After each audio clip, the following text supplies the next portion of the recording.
Howdy, shindiggers. My name is Steve Holroyd. By my side is Sydney, the Wonder Chug.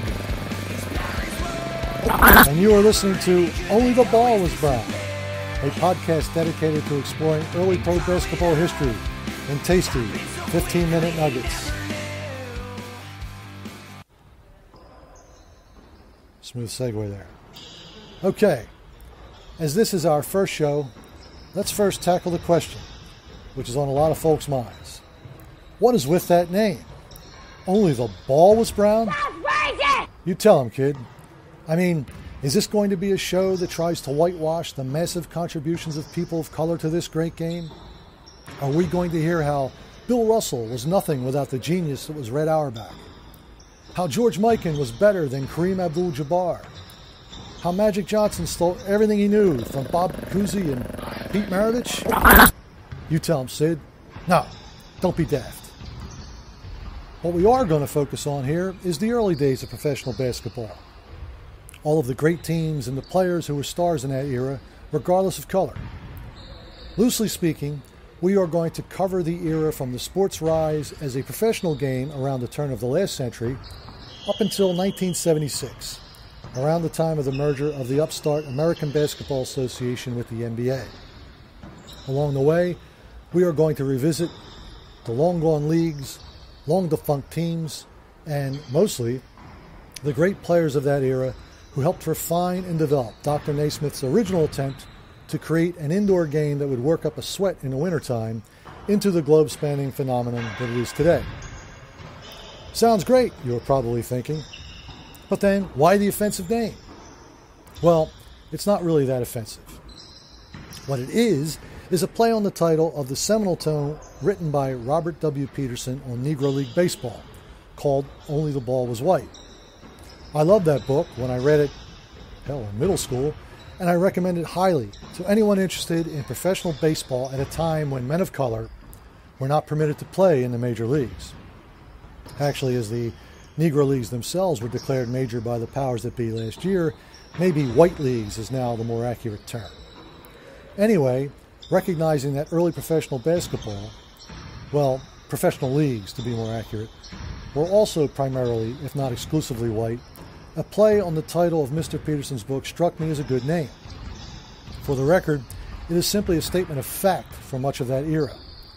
But in no way should its use here be construed as some kind of wistful remembrance of how the game was better back then, or, even worse, as some veiled reference to making basketball great again. It's just a title referencing a great book. Speaking of Mr. Peterson, he was also a basketball historian and treaded a lot of the same turf we'll be covering on this podcast in another book, Cages to Jump Shots. Interestingly enough, I mentioned that book to a friend of mine, and he was offended by that title. Somehow he thought cages was a reference to an oft-used slur equating people of color to simians, and he was outraged.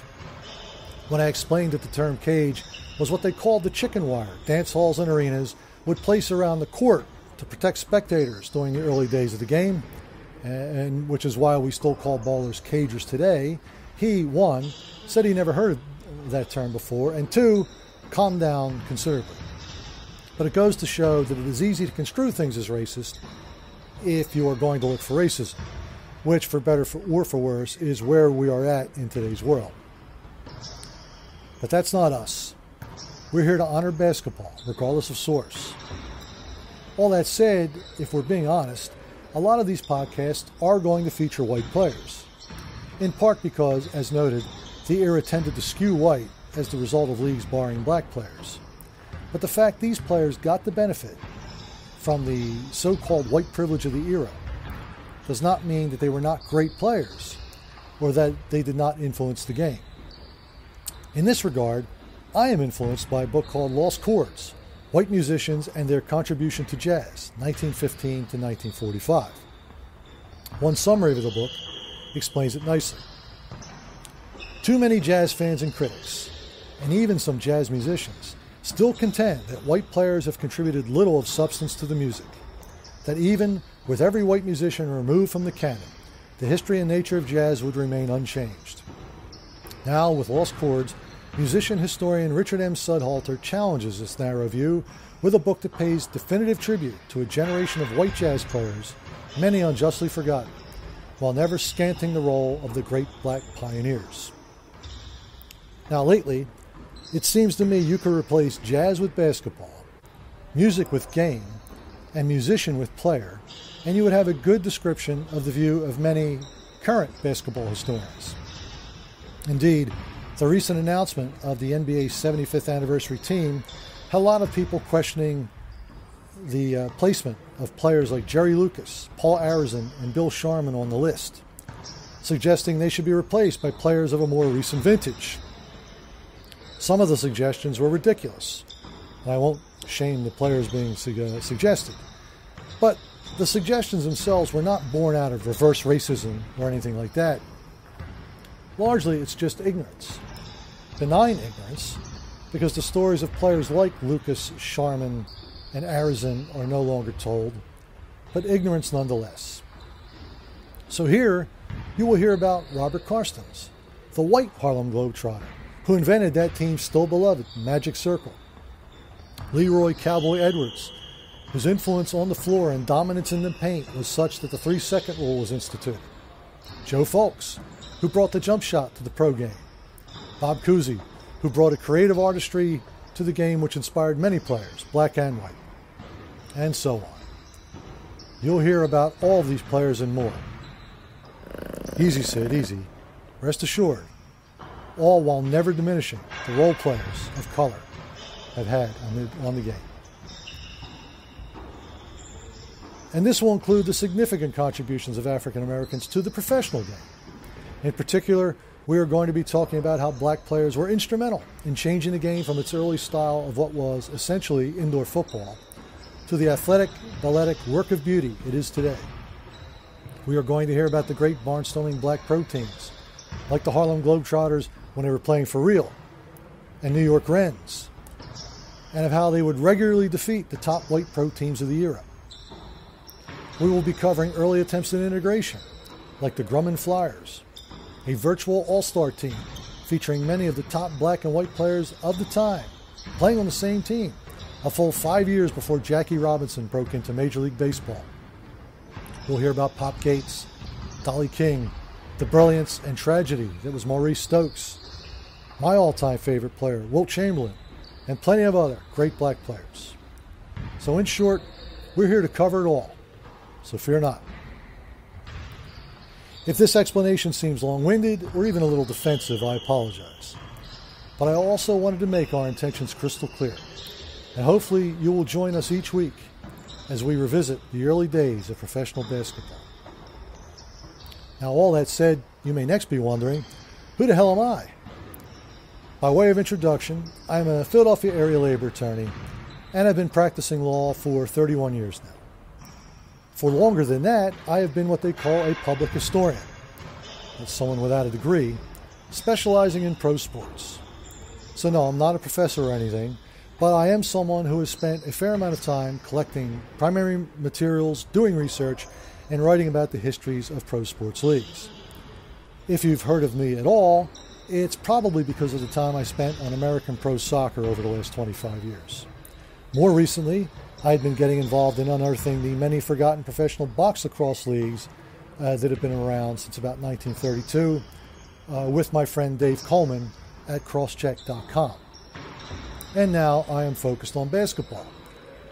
Most recently, I guess it was in March, I had recompiled the statistics for the Eastern Basketball League, a minor league that started in 1946, retabulating the statistics from 1946 to about 1959 that had been lost and getting them posted on Stats Crew at Paul Reed's website. But so why basketball after having done soccer and lacrosse? Well, it's my favorite sport, and as I'm 6'4", I sometimes joke I never had a choice in that regard. More important, however, I saw a need to cover what I sometimes loosely refer to as the pre-Jordan era, as it seemed like it was being underserved. Now, this is not to say this area has not been covered. As mentioned, Robert Peterson has a great book out, And there have been a number of outstanding folks who have covered this ground as well. Robert Bradley, Murray Nelson, Mike Wilk over at Peach Basket Society, whoever is running ProBasketballEncyclopedia.com, quite a few. But I hope I can bring something to the table. A fresh perspective maybe. A perspective such as viewing the growth of pro hoops in comparison to that of the other sports, pro soccer in particular. For example, both basketball and soccer first attempted to go major league professionally in the 1920s, and both attempts were snuffed out by the Great Depression. But basketball returned and went on to become a major pro sport. Soccer, not so much. The reasons why that happened might be interesting. Who's Sydney the Wonder Chug? Well, she's a rescue dog. A Chug is half Chihuahua, half Pug. She's mostly Chihuahua. She's all evil. Oh, take it easy. But she provides comic relief, and she keeps me honest. So that's what we hope this podcast and all of our other social media outlets, which I'll talk about in a second, will try to provide. A fresh and hopefully entertaining perspective on the sport.